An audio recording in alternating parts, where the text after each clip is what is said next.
देखो, सिखों की परंपरा में मर्यादा में भक्ति भावना वालों की कोई जगह नहीं है,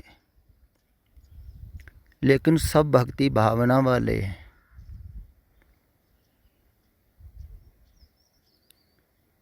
मैं ज़्यादा अच्छी तरह से जानता हूँ, क्योंकि मैं बिल्कुल कट्टर सिख परिवार में पैदा हुआ, इसलिए सिखों की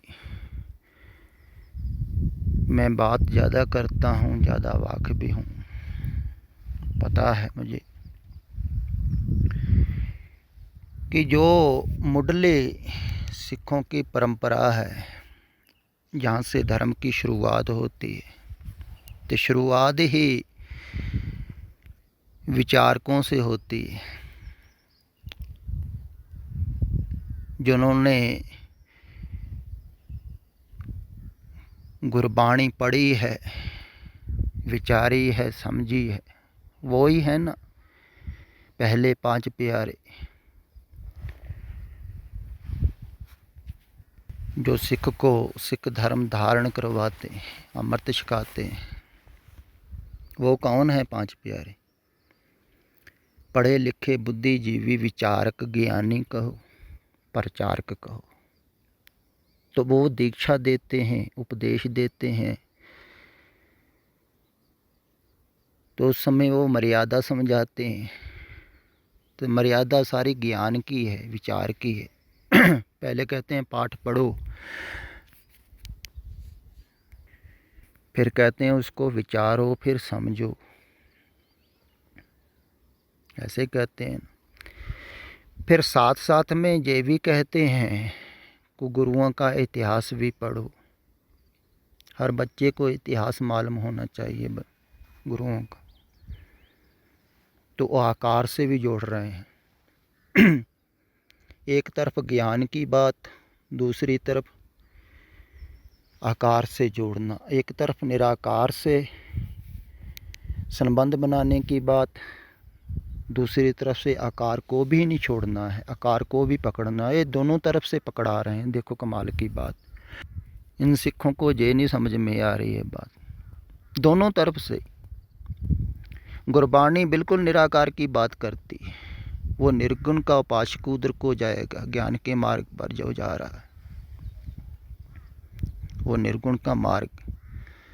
तो दूसरी तरफ आकार को भी पकड़ा रहे हैं, भक्ति भावना वालों को आकार पकड़ा देते।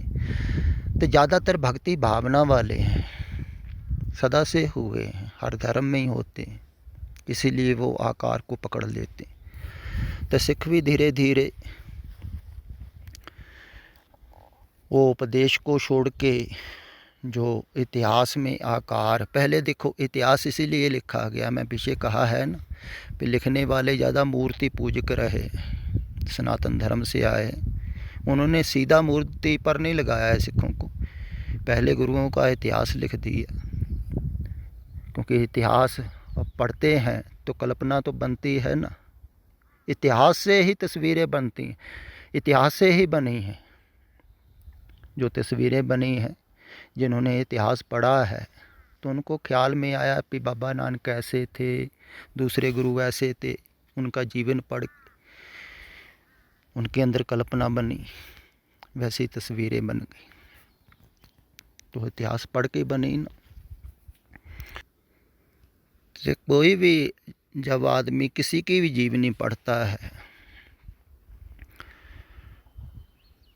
तो पढ़ते पढ़ते धीरे धीरे अगर उसकी तस्वीर भी ना हो तो कुछ ख्याली तस्वीर बना लेता है कि ये ऐसा आदमी होगा। ऐसे ही इतिहास पढ़ने वाले या सुनने वाले ऐसा ख्याल करते हैं। आपने भी देखा होगा, तकरीबन सभी जानते हैं, सिख ज़्यादा सुनने वाले हैं, उनको भी ख्याल में बात आ जाएगी। जैसे मैं अभी बाबे नानक की बात करूं, तो जिसने भी तस्वीर बाबे नानक की देखी है उसके ख्याल में वैसा ही बाबा नानक आएगा जैसा उसने तस्वीर में देखा है, कल्पना की है। जहाँ अपने ढंग से भी कोई कल्पना कर लेता है तो वो ही आएगी। तो जब जब किसी गुरु का भी नाम लिया जाए या किसी सिख का नाम लिया जाए, वो तस्वीर में जैसे बाबा दीप सिंह का कोई नाम ले तो उनकी एकदम तस्वीर आएगी। ज़्यादातर लोगों ने देखी हुई है, वो हाथ में सिर रखे हुए खड़े हैं तलवार लिए। तो वैसा ऐसा नहीं भी सारी ज़िंदगी वो वैसे ही खड़े रहे थे, क्योंकि वैसी तस्वीर बननी है, वैसा ख्याल में आए तो ख्याल तस्वीर। तो भक्ति भावना वाला जो बाहर आकार है उसको अंदर निर्मित करता है। तो उसी को ही मानने लगता है। इसलिए कोई तस्वीर से बदसलूकी करे, है ना, तो सिख बहुत नाराज होते। और तस्वीर अगर तुमने मान लिया भी ये बाबे नानक की तस्वीर है, तभी कठिनाई होगी ना। तो मान तो लिया ही है भी ये उनकी तस्वीर है, तो कितने नाराज हो जाते। जुड़ गए ना कल्पना से। ऐसे धीरे धीरे तस्वीरें बनी। अब मूर्तियाँ भी बहुत जगह बन रही हैं। तो मूर्तियाँ सिखों में ज़्यादा बनेंगी, क्योंकि सिख इतिहास जो है ना, ये सूरमों का, योद्धाओं का है। तो ऐसी मूर्तियाँ बहुत बनेंगी, धीरे धीरे बन रही हैं। गुरुद्वारों को बाहर मूर्तियाँ लगेंगी जिस पर पूरा सिख इतिहास जो जो है ना वैसा दिखाया जाएगा। अभी भी दिखाते हैं, कई जगह बनी हुई हैं। जो इतिहास में दिखाया गया है ना वो मूर्तियों में बनाया है। सिखारे से चीरे जा रहे हैं, वो उबली देग में बैठे हुए हैं। जो जो भी जैसे जैसे सिखों के साथ हुआ है वो मूर्तियों में दिखा रहे हैं, मूर्तियाँ बन रही। तो पहले तो अजायब घर बने थे, बाहर तस्वीरों में इंगित किया गया था सब इतिहास। अब धीरे धीरे वही एक ही बात है, वो 3D बन जाएगी, तस्वीर मूर्ति बन गई।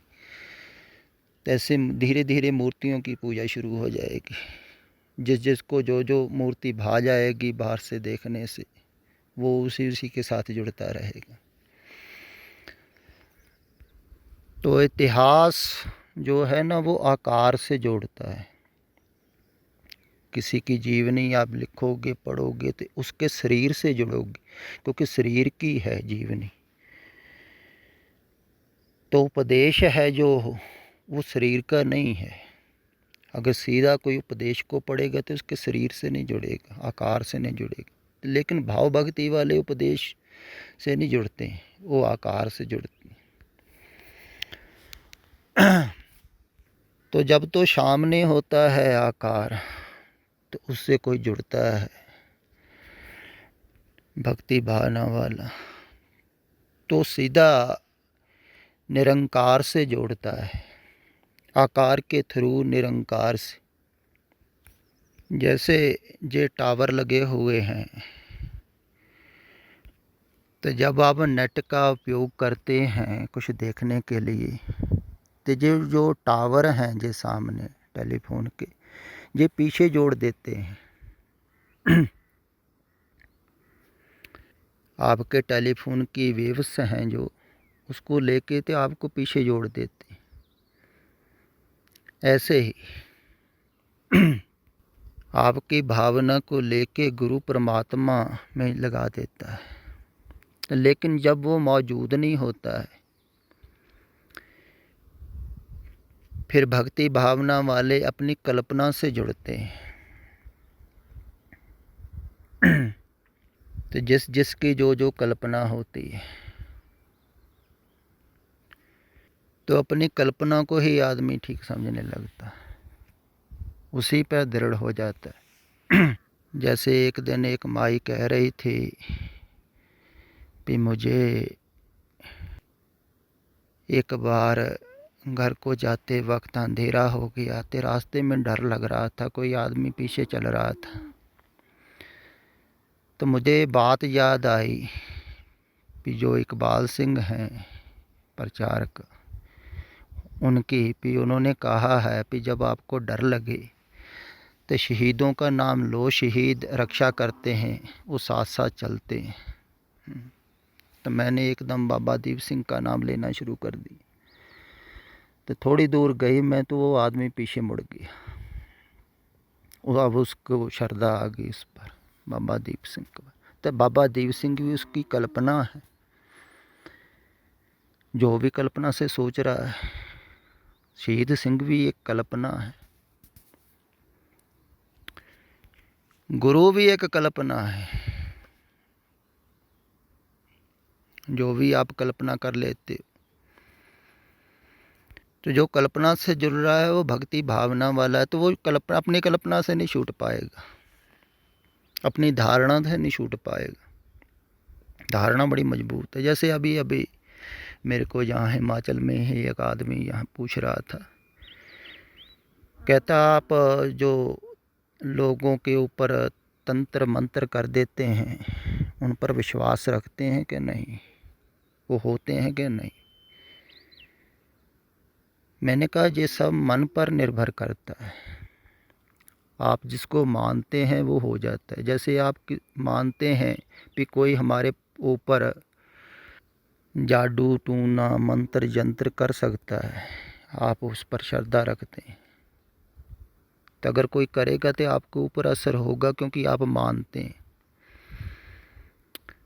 जो नहीं मानता उसको कुछ भी नहीं होगा, चाहे कुछ भी किया हो उसके घर के सामने, अगर वो मानता ही नहीं, उसके ख्याल में ही नहीं है कि ये कुछ होता है, तो उसको कुछ नहीं होगा।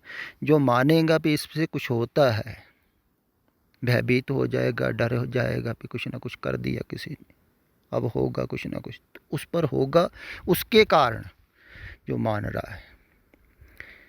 सब मानने पर निर्भर है। जो कुछ मान रहा है आदमी वो हो रहा है, मन पर निर्भर है। आप मान रहे हैं संसार है इसलिए है, आपकी मनौत पर निर्भर है, ये भी ध्यान रखें। पर ये मानना जो छोड़ना है ये बहुत कठिन है। आपने मान लिया संसार को सत्य, आपकी धारणा सत्य की है, तो लाख गुरु कहें पीर पैगंबर कहें, रोज़ कहते रहें संसार झूठ है, लेकिन आपकी धारणा सत्य की है, वो सत्य ही दिखाई देता रहेगा, आपकी धारणा टूटेगी नहीं। जब ये धारणा नहीं टूट रही थी और कैसे टूटेगी। तो धर्म में एक धारणा है। सिख जो है, सिख धर्म की धारणा को मान रहा है, इसलिए वो सिख है। हिंदू हिंदू धारणा को मान रहा है। जो भी किसी भी धर्म को, जहाँ अब तो बहुत सारी परंपराएं भी हैं साधु महात्मा की, जिस जिसको मान रहा है उसी की धारणा मजबूत हो जाती है, आदमी के ऊपर छा जाती है, उसी को मानता है, वो धारणा को नहीं छोड़ता। धारणा छूटेगी फिर ध्यान घटेगा। जैसे पंतजलि ने कहा है ना, पहले धारणा फिर ध्यान फिर समाधि आएगी। तो लोग धारणा को नहीं छोड़ते। सिख भी अपनी धारणा को थोड़ी छोड़ता है, चाहे बहुत समय से कई सिख सुन भी रहे हैं, लेकिन वो अपनी धारणा को वैसे ही लिए हैं, वैसे ही पाठ पूजा करते हैं, वैसे ही विचारते रहते हैं कई। अब विचारने से कोई हल नहीं होगा। अगर उत्तर दे भी दिया जाए तो उससे कोई हल नहीं हो जाता है। मन और प्रश्न उठाएगा, और उपदेश बहुत हैं, विचारेगा और उठाएगा और हल होंगे, और विचारेगा और उठाएगा और हल होंगे। ऐसे आदमी विचारता जाता है, मन प्रश्न उठाता जाता है, ऐसे ही ज़िंदगी निकल जाती है आदमी की, विचारों पर ही चलते चलते। तो कुछ लोग तो अपनी धारणा पर लग जाते हैं, कुछ विचारों पर लग जाते हैं, अपनी बुद्धि पर।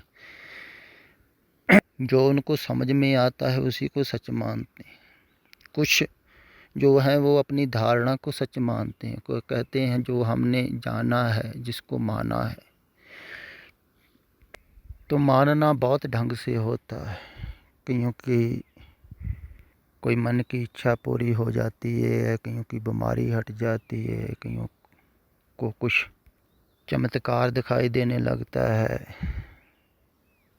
तो उनकी धारणा बन जाती है। जैसे हिंदू कोई डरता है तो हनुमान चालीसा पढ़ने लगता है, तो वो कहता है हनुमान ने हमारी रक्षा की। तो वैसे ही वो शहीद सिंहों को याद कर रहे हैं, या कोई गुरु को करता है, कोई किसी को करता है, उसकी धारणा और मजबूत हो जाती है कि मेरी रक्षा कर रहे हैं मेरे अंग संग। परमात्मा तुम्हारे अंग संग नहीं है, जो कण कण में समाया हुआ। देखो कमाल की, वो हनुमान हुए वो तुम्हारे अंग संग, हजारों साल पहले कोई शहीद हुआ है वो तुम्हारे अंग संग। परमात्मा को अंग संग नहीं मान रहा है आदमी। धारणा वाला परमात्मा को मानता ही नहीं, वो अपनी धारणा को मान रहा है, धारणा के साथ जुड़ रहा है। तो वो कहता वो मेरे अंग संग हैं जो पीछे हो चुके हैं, जो अब मौजूद है चारों तरफ, पूरा का पूरा ही परिपूर्ण जिसे कहा है। इतना पूर्ण है कि एक क्रंचक मात्र भी उसमें जगह नहीं है, उसी को परिपूर्ण कहते हैं। तो वो मौजूद है, वो तुम्हारे पास नहीं। कोई और जो हुआ है वो तुम्हारे पास है पहले। धारणा है तुम्हारे पास, तुम अपनी धारणा कल्पना से जुड़ रहे हो। तो भाव भक्ति वाले ज़्यादा हैं, इसलिए वो मूर्तियों से, तस्वीरों से, कल्पनाओं से ही जुड़ते हैं। तो सिख जैसे गुरु ग्रंथ साहब जी को भी मूर्ति ही समझते हैं, वैसे ही सेवा करते हैं। तो स्वाभाविक है हर धर्म में भाव भक्ति वाले ज़्यादा हैं, लेकिन कल्पना से जुड़ने के बजाय सामने शाश्वत से जुड़े, जिससे छुटकारा हो सके।